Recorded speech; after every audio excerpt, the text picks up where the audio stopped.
So before we begin, right, what exactly are our masteries? So, mastery are skills and techniques that is used in combat. So think of them like in other RPGs you'll be like, oh, I'm swinging my sword. But here, because we want the more JRP inspired like action gameplay type, so we have like techniques in a way. So it's like, oh, it's like I will use a certain attack called like cleave or something like that. Yeah. So these are all classified into these are all techniques that is classified into families of trees. Like so, for example, like Bladeart is one of them. Yeah. All right. So if you guys are familiar with like Final Fantasy Tactics or all kinds of like turn-based games where you have classes and characters with jobs and then they have specific skills, like let's just say a fighter may have like power slash.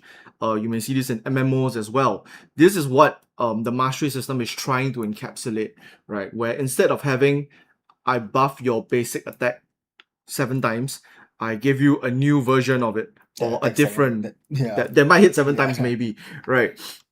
So that's kind of like the rough gist of what the mastery is trying to serve. It is a replacement to the class system in Aeons of Adventure because we don't have a class system. What we do instead is we have a point system where you gain mastery points per level and a set of 3 when you start your character at level 1, and you get to put points into the different masteries. So in Aeons of Adventure, we have the basic set. We have a total of 12 different masteries available right off the bat, each with 5 different skills, 5 different levels. And on top of that, we still have 3 armor masteries and 5 racial masteries. So you can mix and match from different masteries available, right? And so today we'll go through our very first one, the Bladearts. So why don't we begin? Like, what exactly is Bladearts specifically? What are we trying to achieve here? So first of all, blade to be like very clearly, like Bladearts is actually a techniques and skill that is associated with a type of weapons. So this type for this particular one, it'll be like swords and axes. Yep. So and these are not one-handed. We are talking about both one-handed and two-handed versions of it. So two-handed axe and two-handed swords. One-handed axe, one-handed swords. Yeah. So stuff like that are all classified under Bladearts. Does that mean that skills that are obtained in the Bladearts Mastery applies to both one-handed and two-handed weapons? So in our the technique itself, there will be different ways to show the damage type when you're holding it one-handed versus when you're holding it two-handed. Right, we'll see that later in the preview. Right. So Bladearts Mastery, as Dayang mentioned, we have axes, we have swords, and there are certain weapons that can also have the bladed property or family. So in Aeons of Adventure, masteries are classified into martial, magic, and specialists. Right. So martial are masteries that require a weapon of some sort or are usually physical.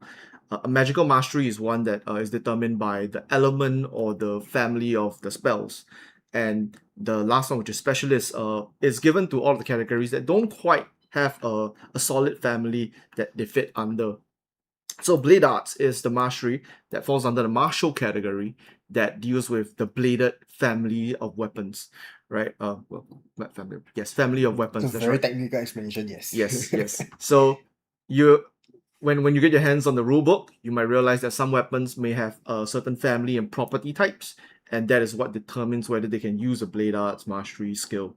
So you might have weapons in the future that may be more than one family, allowing you to use both Bladeart skills and perhaps something else. All right, so let's start diving a little bit deeper into it. Okay. So, Bladearts Mastery, what is it? Right?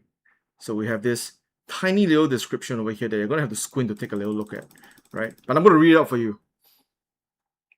Maybe. Hold up. I need to. Yeah. Yes. All right. So what are Bladearts? Bladearts is when you wield the blade with a flowing grace. You can slice through your enemies with arcs that belie their deadly force. So you can imagine kind of like this, like wuxia, xianxia kind of thing, where you're carving through your enemies, or maybe you might be thinking of like Grom Hellscream in Warcraft, where he's like cutting through his with the forces with a massive axe, right? And it comes with things like parries, counters, and of course high damage flurry of attacks, right?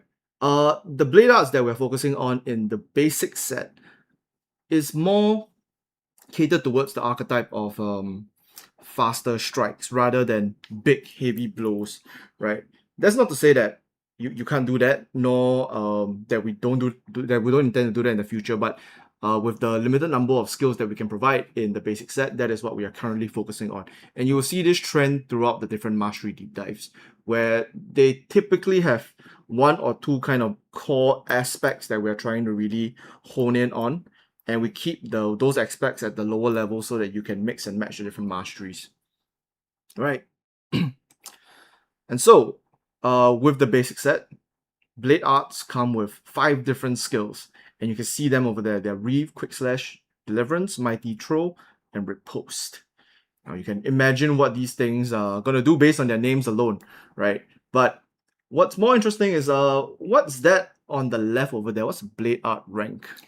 So I mean it's called a Bladearts Mastery. So when we are designing this, right, we treat it as like a skill tree thing.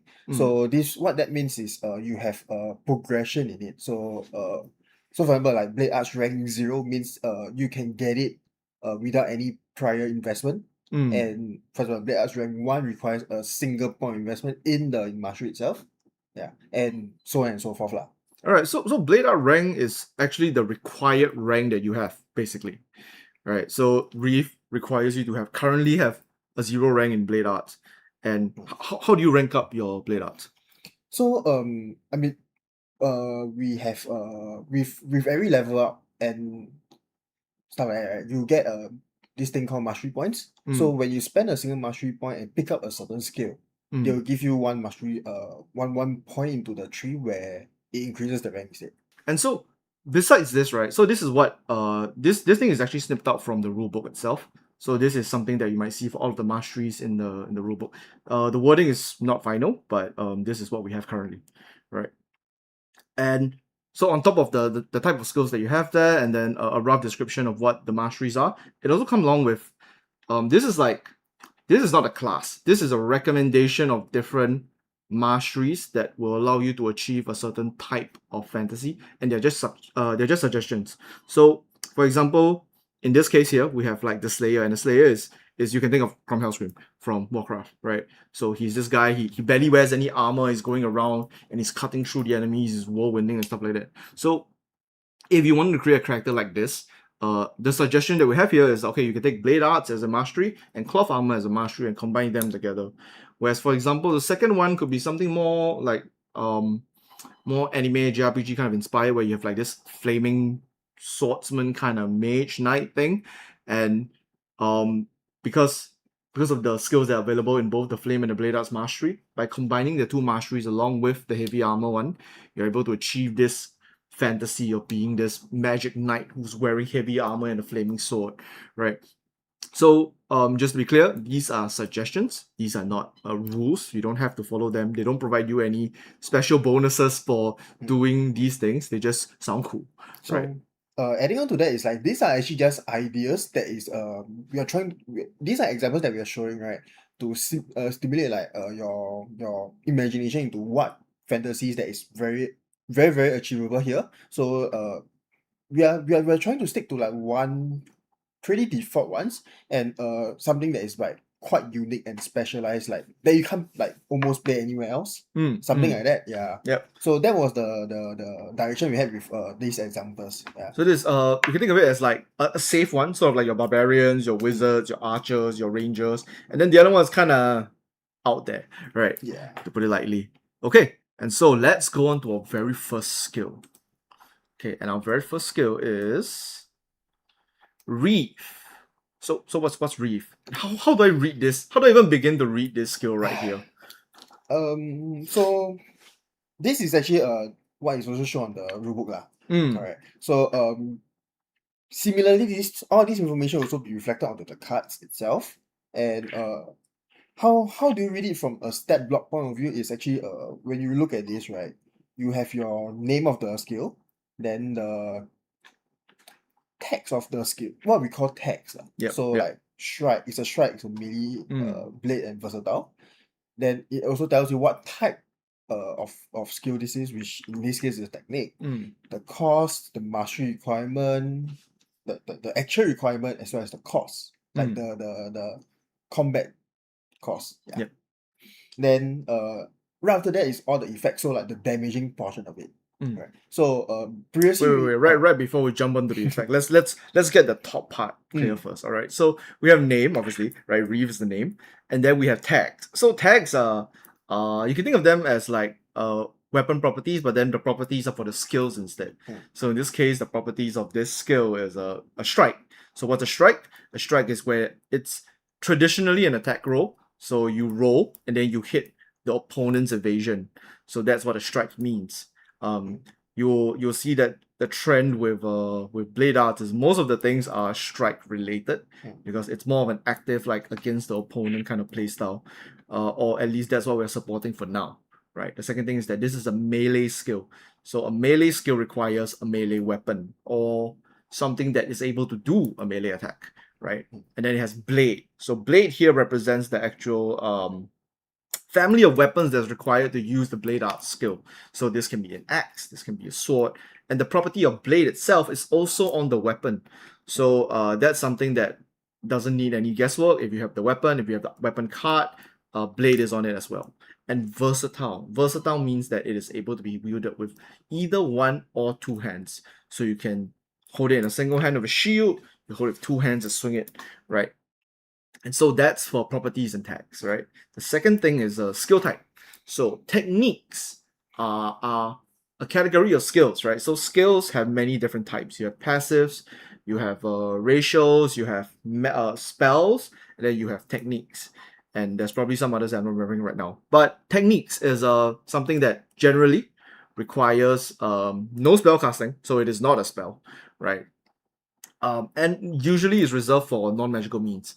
So that could be summoning a pet by calling a beast from forest or striking with a weapon, right? So those are things that are techniques. Now the next thing, this is something that we haven't really gone through too much yet. SP costs. What's a SP cost here? So SP cost here is stamina point cost. Right? All right. So actually this is the one that is the in combat relevance. So the way we are doing our combats, right, are based on stamina points. Right. So each, I mean, we have previously mentioned this, which is like at the end of a turn you give back these stamina points. Right? So this is exactly what you're talking about, which is each skill costs a certain X amount of points, and that X amount is stated here lah. So in the case of Reave, it costs 1 point per turn. 1 point per turn? 1 point per card per usage. Yeah. Per use. So this means that you have like 3 stamina points, right? You can use 3 types. Alright. Yeah. So what's kind of like the reason that we decide to shift away from the classical action economy and take on this SP cost system? So the very first one is just more options and more gameplay relevance lah. Not say relevance, but it's more of like more tactical. So what that entails is actually more of like in this turn I don't want to move. So that means I can actually don't move and attack more frequently. Or if I want to run away, I'm going to spend all my stamina running.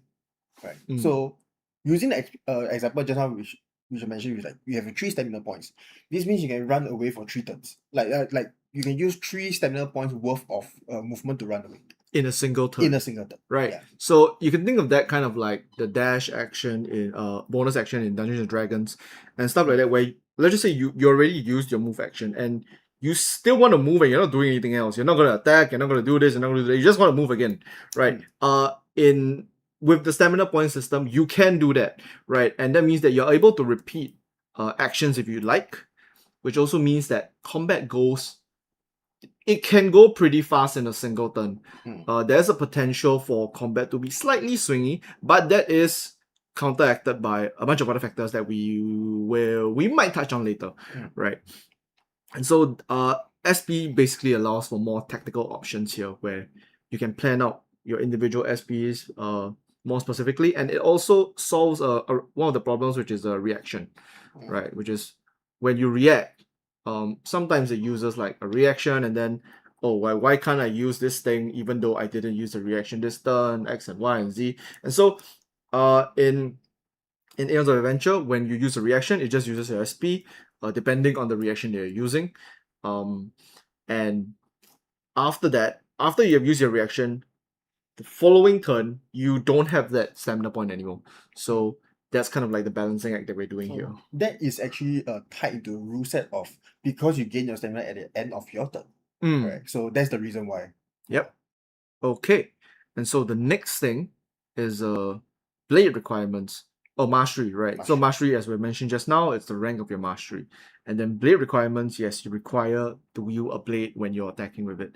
So you can't like put a blade on your back, take a bow, and hit the guy with the bow. It doesn't work like that, right? So you have to wield the blade.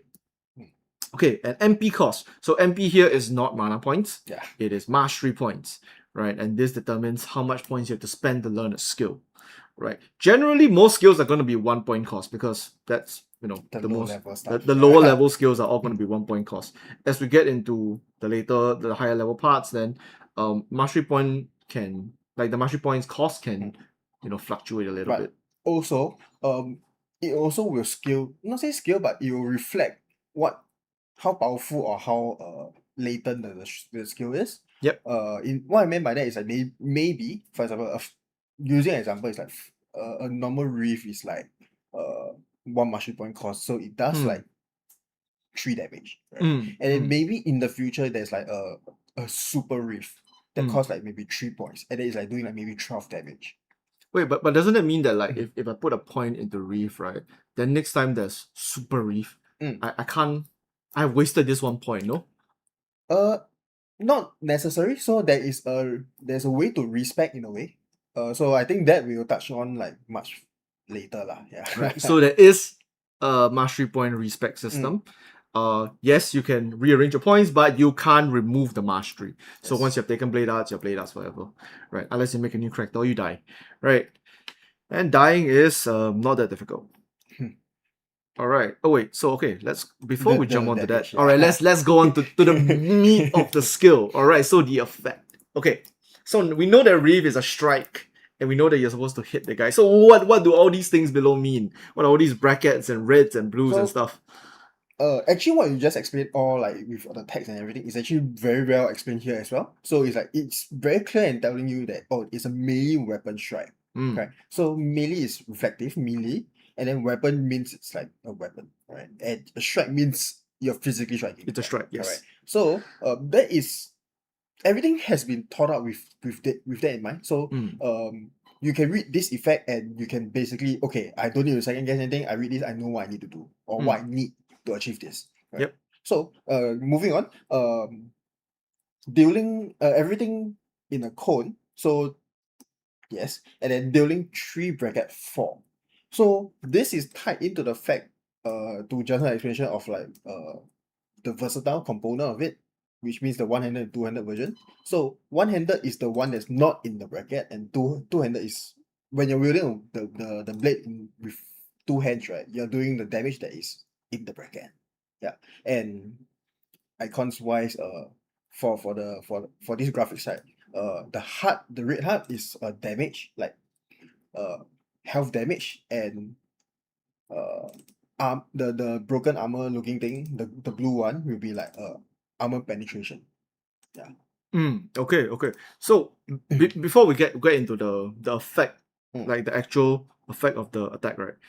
What are those icons on the left? So I was gonna say, so as you can see, there's three different effects right now, lah, right? So the damage, and then deal +1, and then deal another +1. So how do you actually read this is actually because our dice is a 2d6 roll, and we have the varying type successes. So success, a good success and a critical success. Yeah. Correct. So when you succeed, you get the first effect. And when you get a good success, which is when you roll a single natural 6, you get the second effect. And when you roll a crit success, which is 2 6s, you get the third effect. So that's the base explanation. And how does this actually work in game is actually, right, you add everything that is up to what you get. So what I meant by that is if you roll a 6 and a 4, for example, and it's a successful hit, you get both the first and the second effect. Yeah. And if you don't roll a 6, then you just get the base effect lah, because you succeeded. Yeah. Alright, so that's kind of like the gist of strikes in general. So strikes, when you roll against the enemy, and then you get the success, which is the first effect. 1 6, 2 6s. So that's kind of like the simplified version of it. Right. Now let's break it down a little bit. So like we have melee, weapon, strike. This entire skill, right, is basically I swing my melee weapon and then I hit in the cone. Right. So that's explained in the effect itself. But if we break it down, so we have things that are bolded here. So melee, weapon, strike, those are tags, right? So melee representing that is melee, weapon you representing your weapon, and then strike representing a strike, right? So when it comes to these tags, right, they hold a bit of a baggage behind them, and these tags are explained in property lists and in our reference sheets. So melee here represents the melee range and the melee property of a weapon. However, what this also means is that if a weapon, right, if the weapon has a longer melee range, this is inherited by the skill. So, for example, we don't have a long range sword currently, but in the scenario that it does happen, foreshadowing, right? Your melee property from that weapon can be inherited by the skill. So your cone goes from 3 squares in front of you to the next 6 squares in front of you, right? And that's what the melee property actually entails, and what all these tags entails, which is that it inherits all these things from the weapons. And so in this case, weapon here represents that it uses everything from the weapon. Now, you might notice that, okay, so we have weapon and stuff like this, and traditionally, right, you may have used strength, or in our case might, to roll to make this strike. So you roll the 2d6, you add them together, and you add might. But in this case, that's not strictly true, is it? Not not strictly true is the correct word. Yeah. So weapons come with so the weapons themselves have properties, and the weapons come with a property that determines what stat you use. For example, if you were to use a great sword, you might use might, yes. But if you were to use another type of weapon that is a finesse-based weapon or something else, right, you may use a different stat. So depending on the weapon you use, because of this weapon tag here, it inherits it determines what attribute you use to roll for the skill. Yeah, so for techniques, generally this is the case. You don't have an inherent attribute modifier that's chosen for you and is based on weapons, if weapons are being used. Now, there are exceptions, and spells are a totally different story here, right? But in this case, yes, it is based on the weapon. So if you use like a katana and the katana uses your dex, then yes, you use your dex. If you're using like this bulky great sword and then you swing it, yes, it uses your might, right? Or if you may use like a magical kind of great sword, that you use something else, huh? Yeah, so that is what it means. So everything in a cone, so cone, yes, cone in front of you, right? Now dealing 3/4 here. So we don't have rolling. We don't need to roll for damage when we make a strike in Aeons of Adventure. When you make an attack, right? So you strike an enemy, you roll, and then the roll determines the damage already. So in this case, if it succeeds, then yes, you roll. You deal 3 damage if you're using it with one hand, and you deal 4 damage if you're reading with 2 hands. It's flat. However, as mentioned just now, if you get a great success effect, you add on these bonuses. So a lot of the damage is much more predictable, and this goes for the enemy side as well. There's no like weird variations except by the effects of other skills and other players and other monsters and creatures, right? But those are still all expected because they are all flat numbers, and you don't have like some guy that's using the same skill doing like 3 times more damage than you. Yep. Yeah. So the variance here lies within rolling for success, a great success, and a critical success. So that's where it lies, right? And so with that, so armor penetration. So this is one of those things that is it's something that we have chosen to do, which is that our defenses, we have armor and evasion, right? So we've touched on this before. Armor is a flat damage reduction, right? So if I hit you for 4 and you have 2 armor, you take 2 damage less, right? But in this case, so if I were to use my skill and then I roll a single 6, I have a great success effect, which is I gain 1 penetration. So in this cone, when I strike everybody, right, if they all have 1 armor or more, I will ignore that 1 armor and deal that damage directly instead. However, if the guy has no armor, this skill has no effect. Right, so that is kind of like the double-edged sword of having the double-edged sword of having armor penetration, right?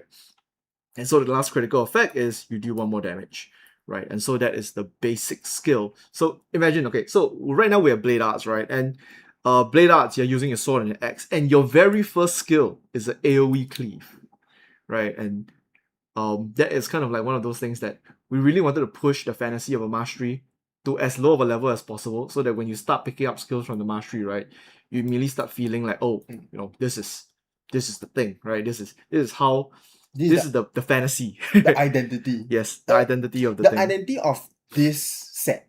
Correct. Yep, so I think like what we mentioned earlier, in the future when we releases more skills, we will explore more and more fantasies. And similarly, we're designing the same way where you are able to achieve this fantasy at low level, and it only gets stronger from there. So the whole reasoning for this is because, right, we don't want players to like have to invest like 6 points before they actually start playing the game. Because then why not just start at level 6 then? Yep. Correct. Yep. Yeah. So that was the whole ideation and explanation for this lah. Yeah. Yep. And on top of that, there's also a basic attack on the weapon itself. So the basic attack on the weapon actually represents your basic attack, right? So there's no need for us to put a basic attack per se, in the mastery, and instead, we just give you techniques directly, right? So that if for example you want to play a pure shield character who just happens to wield a sword, you still can, right? You just have less offensive options or less sword techniques that you may be able to use it with. I think that's also a difference between our system in that you do not need mastery to use the weapon, because the weapon has an attack. Yep. So there's no proficiencies. Yes. So for example, I recently just killed this boss and he drops a bow, but I don't have mastery in bow, right? So I could still use the bow. It's going to do a very basic damage, which may or may not be less than what I'm doing with my sword, because I'm actually proficient and have mastery inside blades and swords, right? So it's a way to allow players to like still play around with other weapons. Yeah.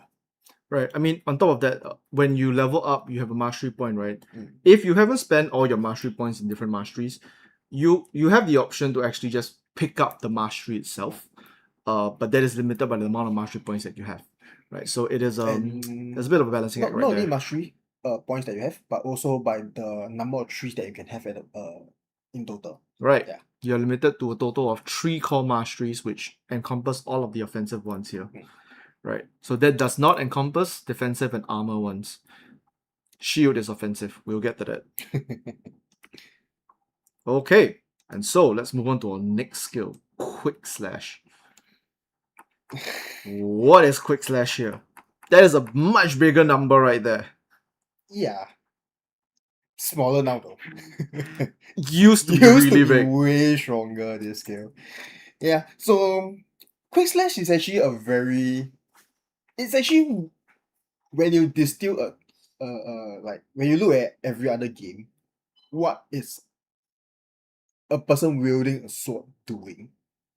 Correct. So this is actually what they're doing. I'm slashing you. Yep. Correct. And it's very simple. So actually that is kind of the main at least the kind of the main theme with swords right now, which is it's very simple and very like I can see exactly what like this is the ideal swordsman. So Quick Slash is one of those skills that's like that. And the damage is higher also. So it's also a higher ranking skill in comparison to Reave lah. Yeah. Yep. So you have the mastery at okay, so let's compare a little bit, alright? So the tags are the same. So they're also strikes, they're also melee, they're also blade, they're also versatile. So both skills can be used with one hand, two hand, all good, right? And then it's also a technique. The SP cost is also 1. However, masteries is a Bladearts 1, which means that you must have already picked up Reave to be able to learn Quick Slash here, right? Requirements, same thing. MP cost, same thing, right? And then here, okay, so we have melee weapon strike, same thing here. Melee, so inherits all of your weapons. Weapon, inherit your weapon, and then strike, you roll to hit the enemy, right? In this case, it's a single enemy. So you're striking this one guy for 4 if you're using a single hand, or 6 if you're using with 2 hands, right? And yeah, the great success and the critical success, you add up 1 damage, 2 damage, right? So for context, HP is very low in Aeons of Adventure. A level 1 character can have something from 6 HP to 9 HP. Let me think. 7 plus, yes, 9, that's right. Quick math. Right, so if you look at this right here, if somebody crits you, he deals 9 damage. If you have no armor, you're dead, right? So it's not that the damage is it's not that there's no variance, right? It can still swing pretty wildly because 6 and 9, the difference is basically you get hit twice or once and you're dead, right? However, these things are predictable, and so these things are also mitigatable. So this allows you to position yourself in a way where you can avoid these damage if you know that it is deadly, right? And the thing is that most things will be deadly, right? So for whatever you can do, you should plan around avoiding damage, dealing damage, mitigating damage, or avoiding the fight altogether if you really need to avoid the fight. So I to add on to that also, it also like kind of promote tactical positioning. So you do not want an enemy like to flank you, for example. Right. Because it might give them a bonus to advantage and something. Right, so we haven't gone to the flanking. We haven't gone to that yet. So melees have a little bonus that we have yet to touch on yet, which is that melee characters can flank, right? So melee characters, melee creatures can flank other enemies. And what flanking means is that you have 2 creatures who are side by side against another creature. As long as they're not both in front of the enemy, you're basically flanking the enemy, right? And what happens is that when you melee strike, specifically melee strike, an enemy while they're being flanked, you don't have to roll a 6 to gain the great success effect. You still have to hit his evasion. But for example, the guy has an evasion of 8 and I roll like a 5-5, right? Even though usually I would not have the great success effect, because I'm flanking, I gain the great success effect by default. And that means that flanking is very deadly for melee characters, both against and for. Right, so you can do a lot of damage, you might also take a lot of damage. It is very risky, but it's a high risk, high reward kind of tactical play that we're trying to encourage you. Yeah. So some additional clarification there is also, right, when John mentioned that it's guaranteed good success, it's actually just a guaranteed good success. So what that means is also, right, if you roll a 6 and a 5, you only get you only gain 1. You don't get the crit success, right, because that requires 2 6s. Yep. Yeah. So the successes are states. They are true false. They're binary, right? So if you have it already, you can't gain it again, right? Yep. And so that is quick flash. Really simple, really quick, right? Let's move on to the next skill. And so this is where it starts to get a little bit interesting. Now, what is this? Okay. First of all, this is not so if you look at the breakdown of the mastery, right? So at the left side, right? On the left, yes. This is actually on the same level as quick slash. So what that means is actually you can, when you have a single point and you want to invest more into the blade arts, you can choose. That first of all, okay, just to clarify that. So this is what it means, right? So you can choose either quick slash or deliverance. Or and. You can choose both if you want. Both if you have the points. Yes. Correct. Yeah. No, there's no one stopping you other than your mastery points itself. Yeah. So let's go into the text first, correct? So it has boon and blade. So what this text are, right, actually is, boon is actually so as the name suggests, is a good thing for you. Right? So it's like a buff or it's a buff. I can't think of another word. And typically boons are temporary. Correct. Yeah. So in this case, it will also state in the effect like, For example, if it lasts like X amount of turns or X amount of times, it will be stated there. Yeah, in the effect. Yep. But boon in general is a temporary effect, and it's usually a bonus to you. Yeah. So blade is similarly, you need a blade to do this. Yep. Then technique, as because, mastery, requirements, and because is the same as above. So now we go into the effects. So the effect here is your next blade strike gains an advantage and hits an additional type. This effect does not stack. This is actually with, let's say for example, you pick this up and then you take Reave, right? And you cast Deliverance before you use Reave. You, on your next blade strike, which is a Reave, because it contains the both properties blade and strike. Yep. Right? It gains an advantage, and so what advantage in our game is, right, is actually additional d6. So this is additionally, like, it's not really covered before, I'm not sure. Advantage stacks. So what that means is, right, this is your, if you have other also advantages, you will stack the advantage instead. So you have Deliverance and then you have like some form of like a buff that is like gives you an additional advantage. When you roll your Reave, you're rolling 4d6. Right? Okay. Because you have 2 advantages. Yeah. So that's advantage.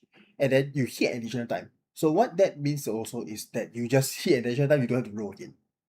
Yeah. So to put this whole thing into actual practical terms, it's when you cast Deliverance and then you do a Reave, you are rolling at base with just Deliverance and Reave, you're rolling 3d6, and the resolution here will be taking the 2 highest numbers. Yeah. And then you are dealing the damage twice. Right. Yeah. And it's 2 separate instances, not combined. So what that means is like it will be 3 damage and 3 damage, not 6. Right. Yeah. So that's very important. Yeah. So if you look at the quick slash skill, right? So you'll notice that when it says great success, that it has a plus. And the effect doesn't have a plus. So when it doesn't have a plus, it means that it's an instance of damage.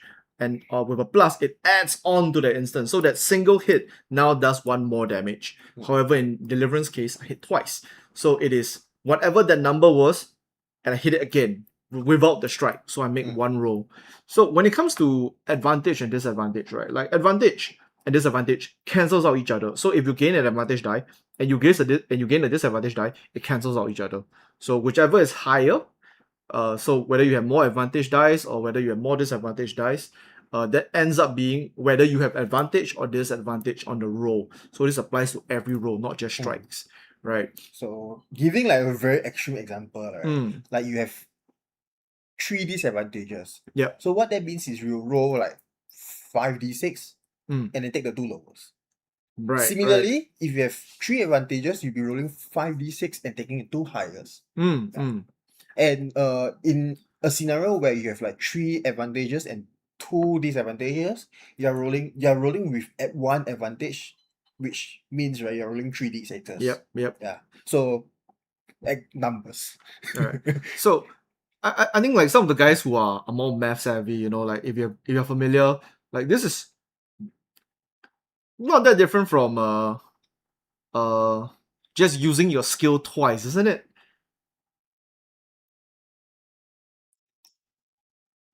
That is yes, it's true.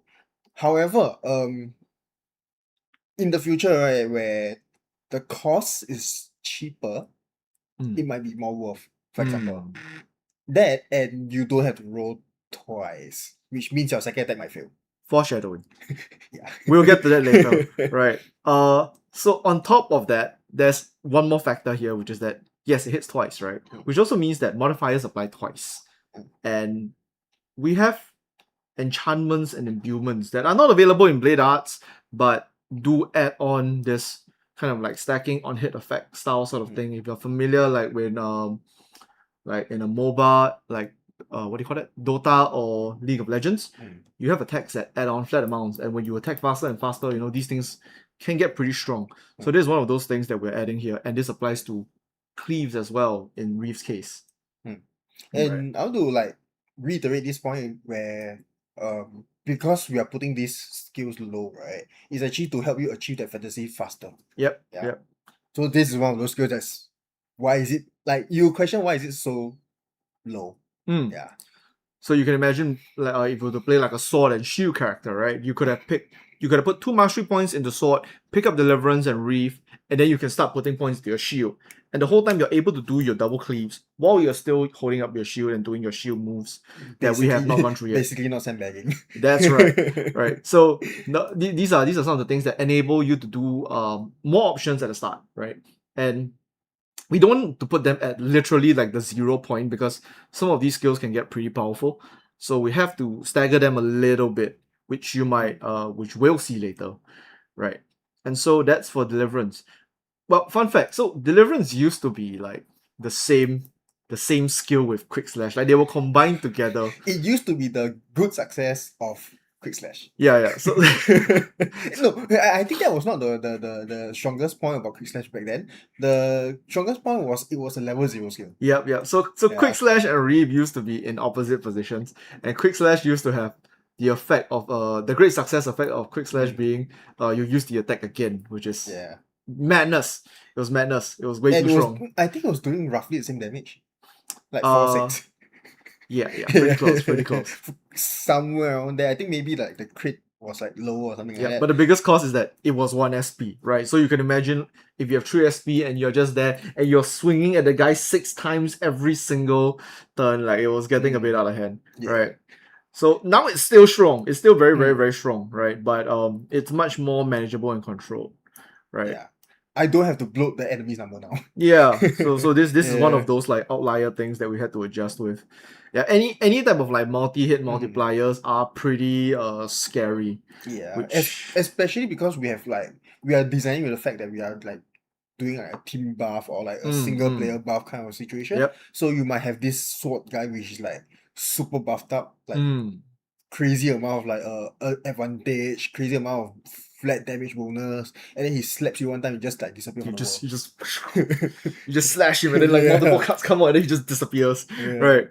So it's like Deliverance is if you guys are familiar with like Ei Jitsu from like Japanese or like Far Eastern kind of sword arts, they'll like sheath their sword, and then they do a single slice and it hits multiple times or whatever in fantasy, right? So that's the whole idea behind Deliverance, right? And you might have like in an anime or in like a movie where they pose with their weapon for a moment before like striking quickly, right? Same kind of fantasy. That was the exact kind of thing that we were looking at when we were thinking of what do we do for like the other skills. So like what will be cool. So posing in combat and then slashing is pretty cool. Yep. Right. So it's like we removed it from because we removed it from Quick Slash. After like I think our first playtest, we were like, this is ridiculous. So I think like first or second playtest, I think we played quite a few playtests with it. Like there was quite a few, we did quite a few with the broken Quick Slash before. We were like, okay, we need to change this thing. This thing's a bit messed up. Then after we removed it out and then we were like, that idea of like additional attack is a cool and interesting way, but it should not be in a skill. Especially such a low level skill lah. Right? Yep. So that was when we came out with Deliverance instead. Yeah. Okay, and so the next thing is where we get even weirder. Not really that weird actually. It's still reasonable. It's reasonable. It's a reasonable thing, right? So we have Mighty Throw, right? Now, this looks different. In essence, it's still the same, right? In essence, it's still like a strike. However, this time it's no longer a melee strike. So what that means, right, is now it's not a melee strike. I don't know where I was going with that, but it's a range attack now. You might be questioning like a range attack with my blade. Like, how does that work? So in the effect itself, right, you will see that there's a range. The range is bolded, and what that numbers beside means the actual like distance. Yep. Right? Then weapon strike is still the same. The damage.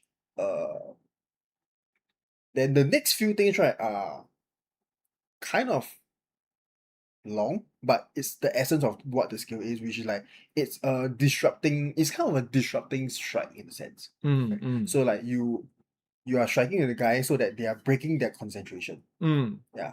That is the whole idea of mighty throw. Yep. Yeah. I mean, initially it was I throw my sword at this guy. Yeah. Pretty much. You throw your sword at the guy, right? Like you've always had like this whole. There's always this trope of like, oh, you know, the guy's running away, and then you throw your axe or you throw your And sword it at his back. spins, and then like steps into the guy's back and he dies. But usually when you do that, it's not very good. Like in other RPGs, when you throw your weapon, it doesn't actually do that much, right? So we want to make it more epic, more impactful. I think in other games they just use like the base damage or something like that. It's not even the sword damage. It's not the sword damage. Yeah, it's like improvised weapon throw or some shit like that, right? Okay, so like let's start with the range tag, right? So the range tag, I think for people who are familiar with TTRPGs and with Dungeons and Dragons and stuff like that, nothing new here. 30 feet, effective range, 60 feet is the limit range, right? When you go from 30 to 60, you get disadvantage and stuff like that. An additional condition for range is that if the guy is like within 5 feet of you, you also get a disadvantage on it, right? So you start getting a little bit more difficult to throw the guy in your face, right? In that case, you should just lash him, right? And then it's still weapon strike. So this is a skill that uses your weapon, and you throw that weapon, right? Yeah, deal 6 damage. Now, why is this a lot of deal 6 damage? Because you have no weapon after that. So this it's also cost 2. Yes. Right. So this is also that too. our first skill that we're revealing that costs 2 stamina points, right? Yeah. So this is not something you can just like willy-nilly throw your weapon away, right? Like that's not a thing. You're gonna be like, how do you throw your weapon away, right? So that is a 2 SP skill. Level 1 to 2, you have 2 SP only, right? So you throw your weapon, that's it. At level 3, you have 3 SP. Level 3 onwards, you have 3 SP, and then that allows you to move and throw, or strike and throw, or whatever. You can deliverance and throw, right? How does your axe hit the guy twice while in a single throw? I don't know, maybe it spins or something, right? But the idea is that it still hits them twice, right? Because it never said melee on deliverance, right? It says any blade strike. Yes. And mighty throw is a blade strike. So you can pose and then throw your axe or throw your sword or whatever it is, right? So that's range, weapon strike, dealing 6 damage and 8 damage if you're reading 2 hands, right? So next thing, okay, the target gains a disadvantage. So we explained disadvantage just now. You give him an additional d6, and if he has disadvantage, he rolls the 2 lowest. On their concentration, same thing. If you're from other TTRPGs on Dungeons and Dragons, concentration is basically you have to maintain your concentration when doing certain things. And if you get hit or you get interrupted, you have to make a roll to see if you can maintain concentration. Now, Bladearts has no specific. One moment. Bladeart has no channeled skills, so that's they don't have to concentrate on anything themselves. But this is mainly used against like other casters and whatnot, right? Okay. So there's concentration roll. And the last thing is you're disarmed. Right. So you throw your weapon's gone, you gotta go pick it up. Right? Or you pick up another one. Or you draw a second sword. Yeah. Right. So we had this thing where we had a player who was just carrying around a bunch of swords and axes, like within limit, of course, like realistically on his back. And he was just striking, using attacks with his magical weapon, and then he just picks up a sword and he throws it at the guy, and then sword's over there now, right? You continue on with your other weapon. So that is definitely an option. And yep, great success here. Instantly breaks his concentration. So, but here's the thing, right? So it's a range attack, and you don't have the guaranteed great success from flanking. So this is much more difficult to do. Yeah. Unless you deliverance. Or you have someone who gives you advantage. So you just raise the chances in general. Foreshadowing again. Right. Okay. And so, yes, very painful skill, very powerful. If you crit, that's 12 damage. Straight. Right. So I think this one also is a kind of a big thing with blades, where usually you kind of see the numbers to be slightly higher. However, you notice that there is almost no armor penetration. Yeah. So because we wanted to have a more damaging hit, and armor penetration is not really the ideal of swords in this current set lah, at least. Yeah. Yeah. Just continue first. Shift this a little bit. I feel like this thing is moving. Like, maybe it's not locked. No, it probably is moving because of the background. I think it's not locked. Do it later. It's okay. Alright. Okay. And so that is Mighty Throw. To add on to that, right? So like one of the things we decided to do, like the different weapons, they have different amounts of armor penetration. Most weapons don't have armor penetration. Most skills don't have armor penetration, right? They are reserved for things that are meant to penetrate armor, right? So blunt weapons, certain types of ranged attacks are there to specifically pierce armor.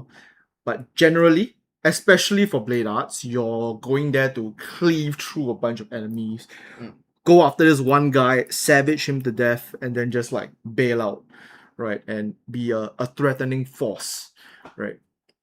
And blade arts generally faces difficulty against enemies with a bit of armor because the whole thing about blade arts is you hit multiple times, right? And having a little bit of armor reduces the effectiveness of your hit dramatically. Right? So imagine having 2 armor and you hit him twice. It's 4 damage less, right?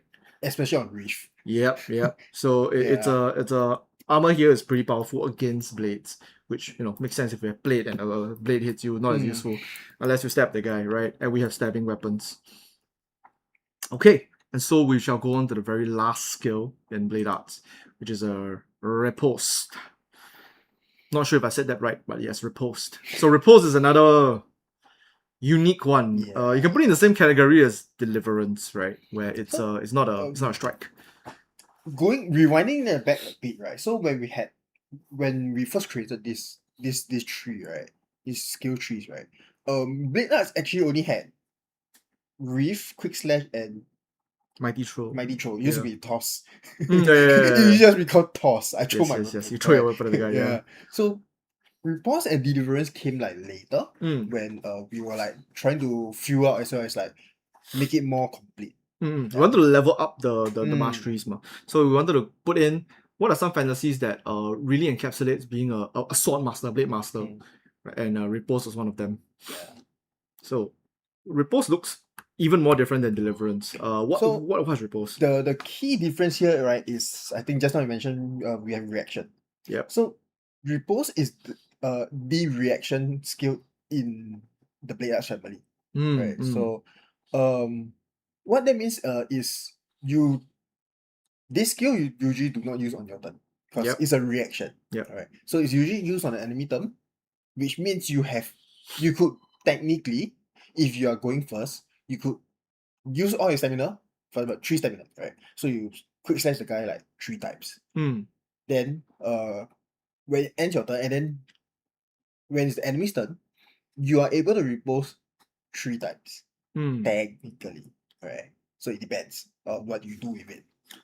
Well, just to clarify a bit, react is not on your enemy's turn. React is anytime it happens. Yeah. So if, for example, your ally were to hit you for some reason, you could technically react to his hit. I don't know why you would do that on your turn, but you could.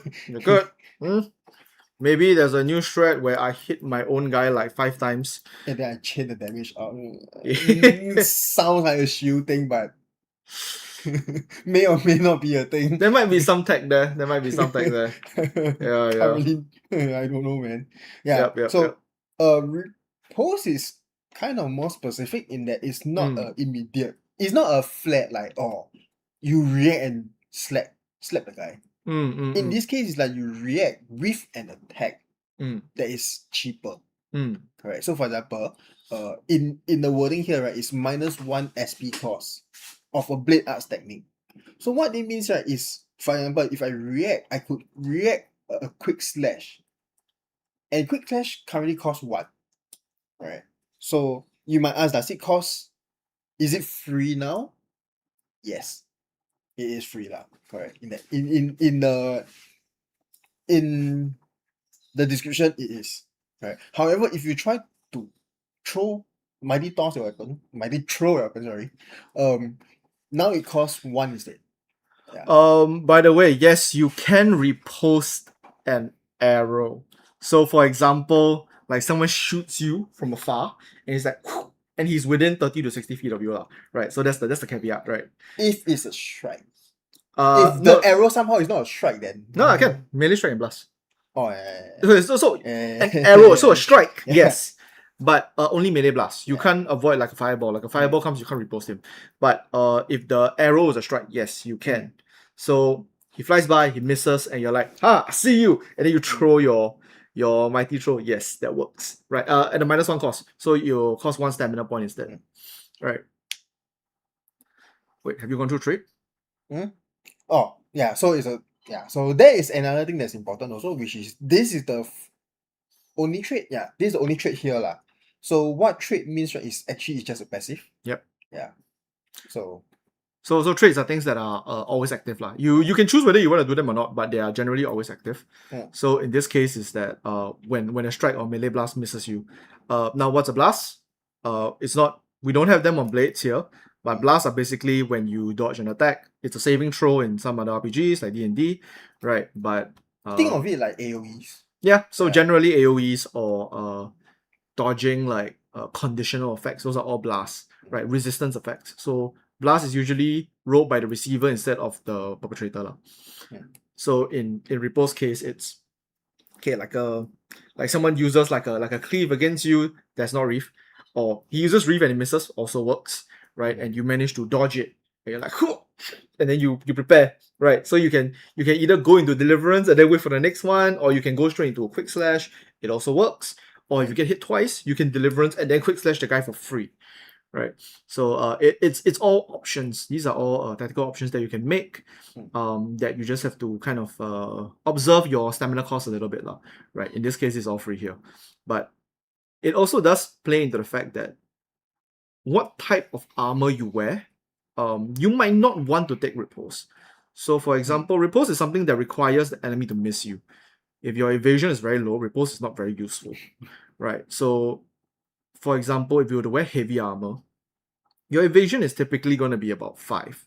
5 is very low, right? Like you're rolling 2d6s. It's very easy to hit 5. You hit like a 2 and a 3, you hit 5. You roll any one of them, got 5, you pass already, right? So it's going to be very easy to hit someone with a 5. And that also means that Riposte almost never activates, except from Blast, right? And so Riposte becomes much less valuable depending on your defensive types, right? So this is one of those things that we have options here, but depending on exactly what you're doing, you might not want to take a skill. You might want to take another skill. Or for example, you can take Quick Slash and Deliverance to get your rank up, to get Mighty Throw or whatnot. Yeah. So it's kind of what's a good way to put it? These are options lah. These are options. Yeah. You don't have to pick this. You don't have to linearly pick all of the skills within the Bladearts, basically. Just to note that Riposte is actually the final skill in Bladeart, so you can just don't take the final skill. Yep. You could start invest, or you could continue investing in other tree stuff like that. Pick another mastery. Right. So you can pick up a shield, you can pick up a shout, you can pick up all kinds of things. So there are a total of 12 different core masteries that you can pick from in the basic set. Right. So as you can see, these are the 5 skills available for Bladearts, and they are the most typical kind of like fighter barbarian style playstyle kind of characters, where you're slashing fast, slashing a lot of people, slashing, throwing your weapon, slashing them, and then people missing you slash them again, right? So slash everybody, right? So if you want to just slash somebody, Bladearts is the mastery for you. All right. And so is there anything else we need to cover here for Riposte? Nothing really. I think that's mostly Bladearts for now. Moving forward, of course, we add more fantasy stuff like that. Yeah. And to 100% note, these texts and descriptions here are not finalized also. It's what we have currently. Most likely it's finalized lah, but yeah, I'm just saying this because we might still change certain things when we do more playtesting and stuff like that. Disclaimer: everything that's shown in these streams in Tiny Table Talk, these are not final because these are things that we will keep developing and iterating on and changing stuff like art. Some of them is placeholder, the numbers, the naming, all these things. We're still gonna fine tune them, but the core kind of like design of the mastery has already been solidified for the most part, right? No, Deliverance is not a concentration. Deliverance is a boon. So this is a boon that you activate, and then this is kind of like your next skill. So you can run around if you want, if it's on your turn, right? So you can run around, you can just make a strike here, make a strike there. All these things are still doable. And if someone hits you, you don't break concentration. I mean, it'll be maybe in the future we'll do like a concentration sword skill, but this is not it. This is not the one. The concentration sword skill will be like, I pose and then I pose for like a whole turn. Right. Or maybe like whirlwind or something, where you're spinning constantly.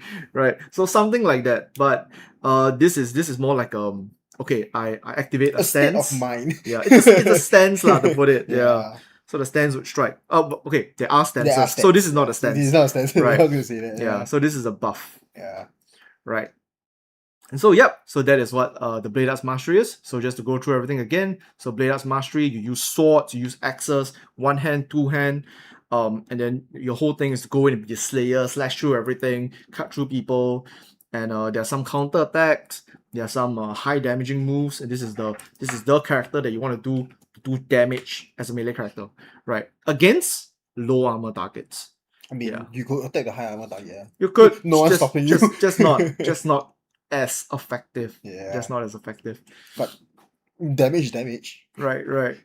So what are some like possibilities, right, that on top of the ones that we've already shown here, which is the Slayer and the Blazer, right?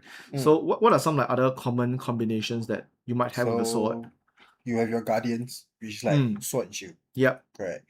And then you also have like those Ranger blade sword guys. So like you have your melee and your bow and stuff like that. Or like melee with your pet. Yeah. Oh yeah, you can technically get a free Deliverance from Riposte. Yes. No, yes you can. Yeah. Yes, you can.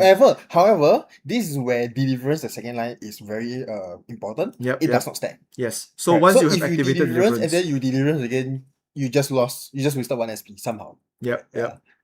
So that is a conscious decision then. However, Deliverance is not to the end of your turn or the next turn. It is until you use your next Blade Strike, right? Which Riposte isn't.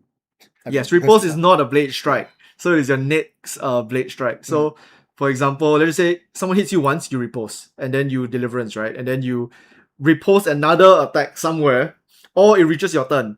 You immediately have Deliverance ready and you can just go. Right? So that is what is possible. You can do that. You can do Quick Slash, you can do Reave, you can do everything. And that's part of the beauty of it, right? So a lot of these skills are meant to be as kind of flexible as possible, where you're able to like, because I'm doing this thing, I'm doing that thing. They all interlink. So I think also key point is also it says a Blade Strike. So in the future when you have different Blade Strikes, right? Yep. Or maybe for example, if you have Blade Strike on like other trees, I don't know, right? Then this actually works also. Yep. So that is like kind of combination with other trees, in a way. Yeah. So this is kind of like a sneak peek, which is that Blade Strike. What Blade Strike means is this is a strike with a blade, right? So technically, there are other masteries, right, where you also make strikes with a weapon. It does not say what weapon it is. It could be a blade, it could be a hammer, it could be whatever you want it to be, right? But if you use a blade and you make a strike with it, technically, Deliverance applies. Yeah. Right.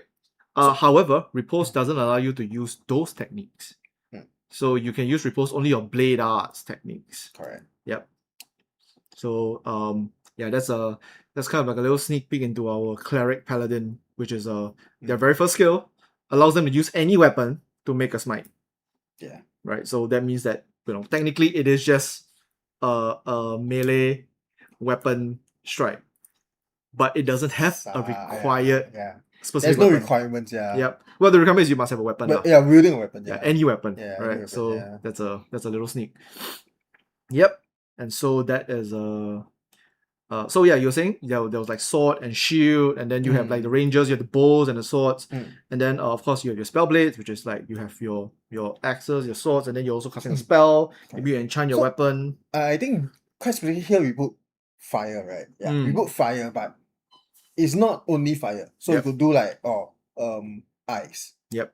Even just now you mentioned holy, correct? So you could have a smiting sword guy. Yep. Correct. So if you want to be your traditional like paladin, inquisitor, right, you can take holy and take sword and just like smite the guy to death. Then you have like your actual crusader, which is like your sword, shield, and holy magic.